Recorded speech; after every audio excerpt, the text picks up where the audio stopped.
আমার সাথে সকলে পড়ুন আউযু বিল্লাহি মিনাশ শাইতানির রাজীম বিসমিল্লাহির রাহমানির রহিম কুল বিফাদলিল্লাহি ওয়া বিরাহমাতিহি فبذلك فليفرحوا هو خير مما يجمعون আল্লাহ রাব্বুল আলামিন এই আয়াতের ভিতরে মানব জাতিকে শোনাচ্ছেন, হে রাসূল আপনি মানুষদেরকে বলেন কুল বিফাদলিল্লাহ, তোমরা যখন আল্লাহর পক্ষ থেকে ফদল পাবে, অনুগ্রহ পাবে, ওয়া বিরহমাতিহি, এবং আল্লাহর পক্ষ থেকে যখন তোমরা রহমত পাবে, ফাবিযালিকা ফালইফরাহু, তোমরা অনুগ্রহ পাওয়ার কারণে, রহমত পাওয়ার কারণে তোমরা খুশি উদযাপন করবে। বলেন সুবহানাল্লাহ। আয়াতের কথাটা বুঝতে হবে।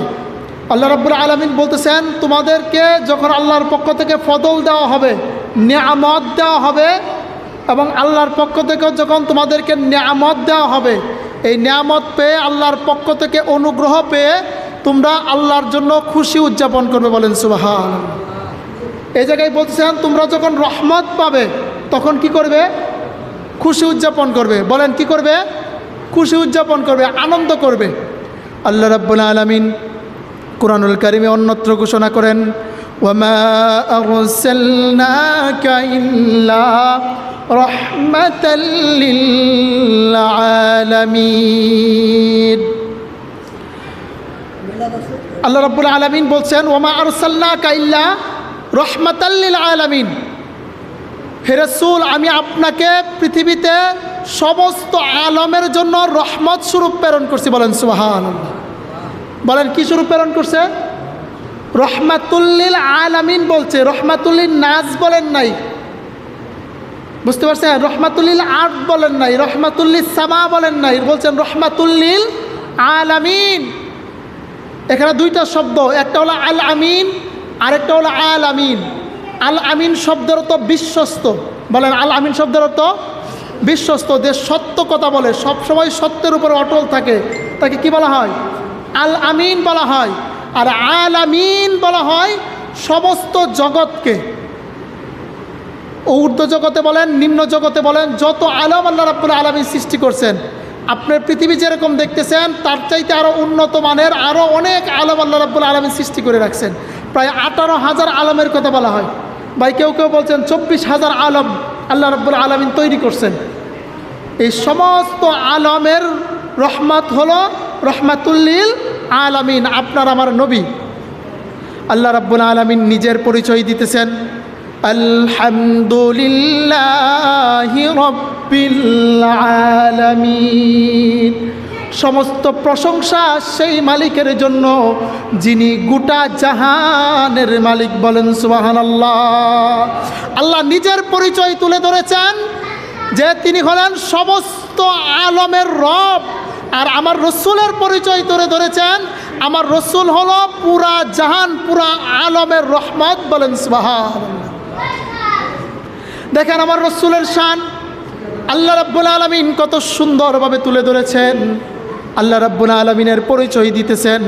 আমরা যখন কালিমা পড়ি, কালিমার প্রথম অংশ হলো লা ইলাহা ইল্লাল্লাহ। কালিমার দুইটা পাঠ, একটা হলো লা ইলাহা ইল্লাল্লাহ, দ্বিতীয় পাঠ মুহাম্মাদুর রাসূলুল্লাহ সাল্লাল্লাহু আলাইহি ওয়াসাল্লাম। এই যে পড়লাম লা ইলাহা ইল্লাল্লাহ, এই লা ইলাহা ইল্লাল্লাহটার ভিতরে 12টা হরফ, 12টা অক্ষর দিয়ে আল্লাহ রাব্বুল আলামিন তার নামের পরিচয় দিয়েছেন। লা ইলাহা ইল্লাল্লাহ, তিনি সেই সত্তা যার কোনো শরীক নাই, যার কোনো শরীক। এই জায়গায় হরফ ব্যবহার করেছেন আল্লাহ রাব্বুল আলামিন 12টা। বলেন কয়টা? 12টা হরফ ব্যবহার করেছেন। এই 12টা হরফের ভিতরে একটা হরফের ভিতরে কোনো নুক্তাও নাই, কোনো ভেজালও নেই। আলহামদুলিল্লাহ বলবেন না? যে প্রশ্ন আসছে যে আল্লাহ রাব্বুল আলামিনের নামের পরিচয় দিতেছেন 12টা অক্ষর দিয়ে, লা ইলাহা ইল্লাল্লাহ। এই 12টা অক্ষরের ভিতরে কোনো নুক্তাও নাই, কোনো ঝামেলাও নাই। আবার তার হাবিবের পরিচয় দিতেছেন মুহাম্মাদুর রসুল্লাহ সাল্লাল্লাহু আলাইহি ওয়াসাল্লাম আমার রসুলের নামের ভিতরেও 12টা অক্ষর আমার রসুলের পরিচয় দিতেছেন। এই পরিচয়ের ভিতরে আল্লাহ রাব্বুল আলামিন 12টা হরফ ব্যবহার করছেন। এই 12টা হরফের ভিতরেও একটা নুক্তাওয়ালা হরফ নাই, বলেন সুবহানাল্লাহ। যে মূল কথা হলো আল্লাহ রাব্বুল আলামিন তার নিজের পরিচয় দিয়েছেন 12টা অক্ষর দিয়া, যেই অক্ষরগুলোতে কোনো নুক্তা নাই, নুক্তা ছাড়া হরফ, লা ইলাহা ইল্লাল্লাহ। তার হাবিবের পরিচয় দিয়েছেন মুহাম্মাদুর রাসূলুল্লাহ, সেই জায়গায়ও 12টা হরফ, সেই জায়গায়ও কোনো নুক্তা ব্যবহার করেন নাই, বলেন সুবহানাল্লাহ। আল্লাহ তার পরিচয় যেভাবে তুলে ধরেছেন তার হাবিবের পরিচয় ঠিক সেইভাবেই তুলে ধরেছেন। আল্লাহ তিনি সত্তা আর আমার রসুল হলো সৃষ্টি। আল্লাহ এবং তার রসুল দুইজন হলো বন্ধু, একজন বন্ধু আরেকজন বন্ধুর সাথে আমরা দুনিয়াতে যেইভাবে মিল রাখি, আল্লাহ তার হাবিবের সাথে প্রত্যেকটা জিনিসের মিল রেখেছেন। শুধু ফারাক একটা জায়গায়, আল্লাহ স্রষ্টা আর আমার রসুল সৃষ্টি। কথা বুঝতে পারছেন? আল্লাহ রাব্বুল আলামিন কালিমার ভিতরে তার হাবিবের পরিচয় যেইভাবে দিয়েছেন তার পরিচয় ঠিক সেইভাবে দিয়েছেন, 12টা হরফ দ্বারা দিয়েছেন, নুক্তা ছাড়া। তার হাবিবের পরিচয় তুলে ধরেছেন 12টা হরফ দ্বারা, নুক্তা ছাড়া। তার পরিচয় কুরআনুল কারীমের ভিতরে বলতেছেন আলহামদুলিল্লাহি রাব্বিল আলামিন, তিনি সমস্ত জগতের মালিক, সেই রবের প্রশংসা করতেছেন। আবার আল্লাহ রাব্বুল আলামিন তার হাবিবের কথা যায় বলতেছেন ওমা আরসালনাকা ইল্লা রাহমাতাল লিল আলামিন, আল্লাহ হলো সমস্ত সৃষ্টি জগতের রব আর আমার রসুল হলো সমস্ত সৃষ্টি জগতের রহমত, বলেন সুবহানাল্লাহ। আল্লাহ রাব্বুল আলামিন এক জায়গায় বলতেছেন হাবিব আপনি মানুষদেরকে জানিয়ে দিন, মানুষদেরকে যখন আমি আল্লাহ ফদল দান করব, অনুগ্রহ দান করব এবং নিয়ামত দান করব, তখন যেন মানুষগুলো খুশি উদযাপন করে। আল্লাহর পক্ষ থেকে মানব জাতির জন্য, সৃষ্টিকুলের জন্য, গাছপালা তরুলতার জন্য সবচাইতে বড় রহমত হলো রহমাতুল লিল আলামিন। আল্লাহ একদিকে বলতেছেন তোমরা যখন রহমত পাবে তখন আমার জন্য খুশি উদযাপন করবে, আনন্দ করবে, আর আমার হাবিবকে পৃথিবীর সর্বশ্রেষ্ঠ রহমত হিসাবে প্রেরণ করেছেন, বলেন সুবহানাল্লাহ। অর্থাৎ এই আয়াত দ্বারা বোঝা যায় একদিকে আল্লাহ বলতেছেন তোমরা যখন নিয়ামত পাবে তখন নিয়ামতের জন্য খুশি উদযাপন করবে, আর আল্লাহ রাব্বুল আলামিন বলতেছেন আমি সর্বশ্রেষ্ঠ নিয়ামত তোমাদেরকে দিয়েছি, সেটা হলো আমার হাবিব সাইয়্যিদুল মুরসালিন, বলেন সুবহানাল্লাহ। অর্থাৎ আল্লাহর হুকুম যদি আমরা মানতে চাই তাহলে সেই আয়াত দ্বারা বোঝা যায় যখন আল্লাহর হাবিবকে আমরা পেয়েছি সেই অনুযায়ী আমাদেরকে খুশি উদযাপন করতে হবে, আমাদেরকে আনন্দিত হইতে হবে। আর আশিকে রসুলদের সবচাইতে বড় জিনিস হলো যখন রসুলুল্লাহর আগমন হবে সেই অনুযায়ী আশিকে রসুলরা কী হবে? খুশি হবে। কথা ঠিক না? আশিকে রসুল্লাহ দুনিয়াতে আসছে তারাও সেইভাবে খুশি।